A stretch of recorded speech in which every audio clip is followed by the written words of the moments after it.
Hello students, good morning.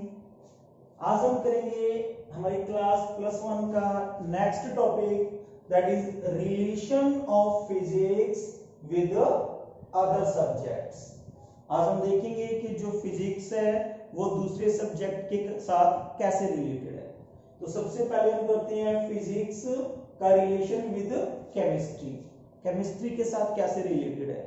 देखो, आप लोगों ने पढ़ा होगा केमिस्ट्री के अंदर कि जो सारे एलिमेंट्स होते हैं, पीरियोडिक एलिमेंट्स हैं, उनको according to atomic number arrange किया गया है।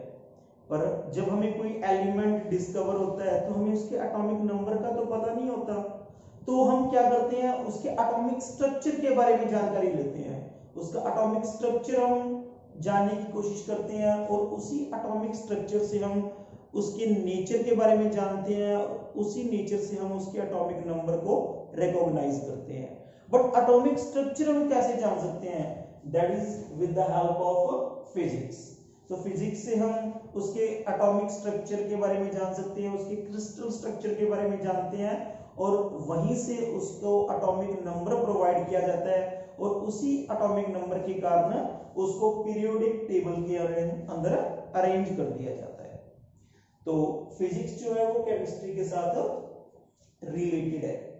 अब आप बात करेंगे हम फिजिक्स विद बायोलॉजी। बायोलॉजी के साथ कैसे रिलेटेड है, मेडिकल साइंस के साथ कैसे रिलेटेड है।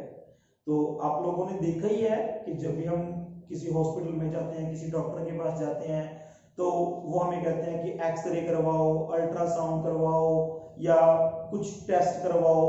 तो वो सारे जो टेस्ट है, वो जो सारे एक्सरे मशीन है, जो अल्ट्रासाउंड है, that is the terms related to physics, या उनको हम कह सकते हैं कि उनको डिस्कवरी किया गया with the help of physics. पर उनको हम यूज कहां कर रहे हैं? In biology, in medical science. तो इस तरह हम कह सकते हैं कि जो फिजिक्स है वो बायोलॉजी के साथ रिलेटेड है। इसी तरह हम बात करते हैं physics with astronomy. Astronomy means related to space. जैसे हम बात करें स्टार्स या हमारे डिफरेंट प्लैनेट्स की बात करें, तो उनके साथ भी फिजिक्स जो है रिलेटेड है। देखो, जो हमने डिस्कवर किया है, सॉरी हमने नहीं किया, वो गैलीलियो ने डिस्कवर किया है टेलीस्कोप, जो हमें प्रोवाइड कर दिया गया है। और उस टेलीस्कोप की हेल्प से हम जो डिफरेंट हेवनली बॉडीज है, लाइक स्टार्स, लाइक प्लैनेट्स, उनकी पोजीशन के बारे में हम जान सकते हैं, उनकी शेप के बारे में हम जान सकते हैं। तो ये जो टेलीस्कोप है that is based on the principle of physics, but इसको हम यूज कहां कर रहे हैं? In space, in astronomy. तो जो फिजिक्स है that is related to the astronomy. Next हम बात करेंगे physics related with mathematics. Math के साथ भी फिजिक्स का बहुत गहरा संबंध है। तो जैसे हम बात करते हैं सारे फॉर्मूलाज, सारे सिंबल्स, जैसे आपने plus, minus, multiplication, division, sine theta, cos theta, equations, तो ये सारी जो टर्म्स हैं that is related to the mathematics. But उन टर्म्स को, उन फॉर्मूलाज को, उन सिंबल्स को हम कहां यूज करते हैं? फिजिक्स में भी यूज करते हैं। जब आप न्यूमेरिकल्स करते हो, आप इक्वेशंस राइट करते हो, तो वो जो सारे सिंबल्स हैं, सारे फॉर्मूलाज हैं, वो फिजिक्स के अंदर भी यूज होते हैं।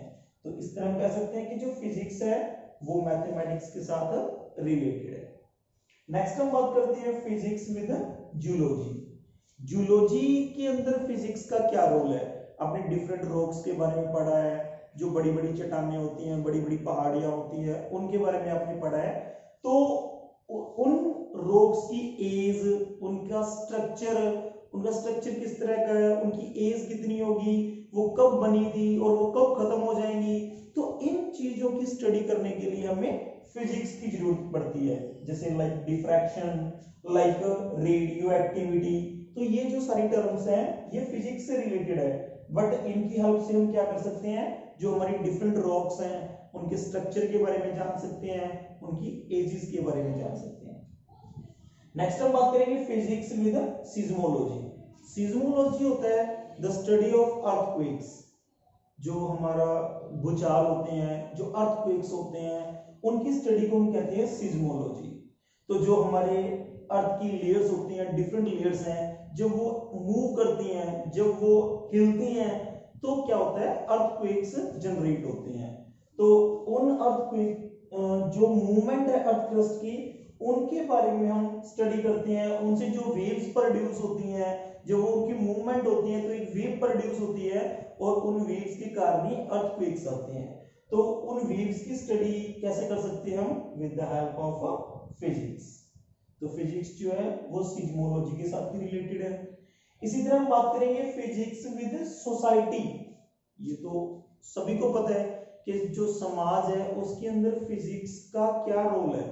देखो हम सारा दिन फिजिक्स का यूज करते हैं, फिजिक्स ने हमें बहुत कुछ प्रोवाइड किया है। देखो आप जिन फैंस के नीचे बैठते हो, एसी चलते हैं, आपके सामने टीवी लगा होता है, होम थिएटर है, वो सारे के सारे इलेक्ट्रॉनिक डिवाइस हैं, और जितनी भी इलेक्ट्रॉनिक डिवाइस है वो सारे के सारे बेस्ड हैं ऑन द फिजिक्स। तो देखो physics provide us many comforts like telephones, telegraphs to transmit message over the long distances. आप यहाँ बैठे हो और किसी दूसरी स्टेट के अंदर आप फोन से बात कर रहे हो, मोबाइल से बात कर रहे हो, तो वो क्या है, वो सारे आप कंफर्ट्स हैं आपके लिए, और किसने प्रोवाइड किए हैं, फिजिक्स ने प्रोवाइड किए हैं। आप अपने प्रोवाइड किया उसने, देखो television, satellite, radio for communication. आप टीवी पे देखते हो कि इंडिया की न्यूज या डिफरेंट सीरियल्स या मूवीज या आउट ऑफ कंट्री की जो न्यूज है वो आपके पास पहुंच जाती है with the help of television, satellites जो हमें डिफरेंट जानकारियां देते हैं, वेदर फोरकास्टिंग के लिए या कम्युनिकेशन के लिए, या मैसेज को एक जगह से दूसरी जगह ट्रांसमिट करते हैं। तो ये सारी चीजें जो है ये हमें कौन प्रोवाइड करता है, फिजिक्स प्रोवाइड करता है। रैपिड मींस ऑफ ट्रांसपोर्ट, जैसे आप देखती हो कि अब जिंदगी जो है कितनी फास्ट हो गई है। पहले लोग जो थे पैदल चलते थे, बैलगाड़ियों पे चलते थे, साइकिल पे चलते थे, उसके बाद मोटरसाइकिल आ गई, ट्रेन्स आ गई, एरोप्लेन्स आ गई। तो जो हमारा ट्रांसपोर्ट का मीन है, जो ट्रांसपोर्ट के साधन है, वो कितने फास्ट हो गए हैं। आज हजारों किलोमीटर की जो डिस्टेंस है कुछ घंटों में कवर हो जाती है।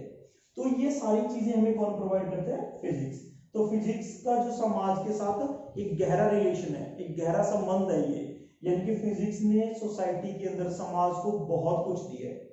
तो ये हमने कुछ रिलेशंस पढ़े हैं कि जो फिजिक्स है वो दूसरे सब्जेक्ट के साथ कैसे रिलेटेड है। आई होप आपको समझ में आ गया होगा। अगर इससे रिलेटेड कोई क्वेश्चन हो आपका तो आप मेरे से क्वेश्चन पूछ सकते हो या मेरे से क्वेरी कर सकते हो। Thank you.